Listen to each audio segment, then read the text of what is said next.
Salut tout le monde, aujourd'hui une petite vidéo très rapide sur le SQL. En fait, je voulais simplement voir avec vous l'ordre d'exécution des requêtes. Pour ça, je vais vous montrer ce que SQL Bolt nous montre également.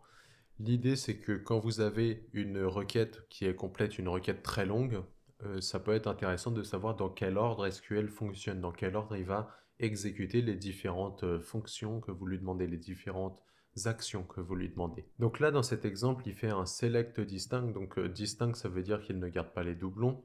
Il sélecte distinctement les colonnes suivantes avec une fonction d'agrégation, vous savez, comme le max, le count, etc. Depuis sa table, il joint avec une autre table sur donc des colonnes entre sa table et puis l'autre table.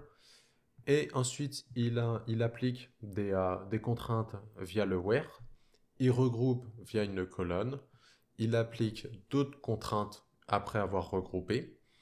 Ensuite, il va ordonner selon une colonne. Et pour finir, il va limiter à un certain nombre de résultats. Donc, notre SQL, comment il fonctionne? Qu'est-ce qu'il fait en fait? Le SQL, il va commencer par une chose. Il va commencer par le from et le join. En fait, il commence par cette partie-là, SQL. C'est la première chose qu'il fait. Pourquoi il commence par ça? Tout simplement parce qu'il prend la table, il prend le total de la table, c'est-à-dire ma table et autre table. En gros, là, il rassemble les deux tables, il prend les deux tables et il les rassemble. Il en fait une grosse table qu'il va pouvoir utiliser.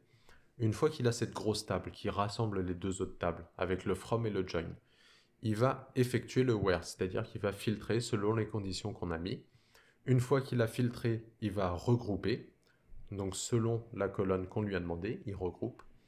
Une fois qu'il a regroupé, il va faire les conditions du having, donc les conditions du groupe, pour en fait éliminer à chaque fois un peu plus d'éléments, un peu plus d'enregistrements.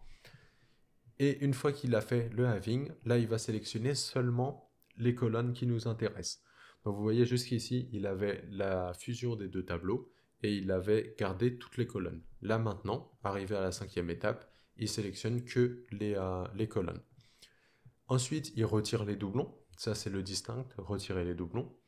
Ensuite, il va ordonner pour ranger dans l'ordre qu'on lui a demandé. Puis, au final, à la fin, il va limiter au nombre de résultats qu'on lui a demandé. C'était tout pour cette vidéo. Juste une petite vidéo bonus pour vous expliquer comment le SQL pense.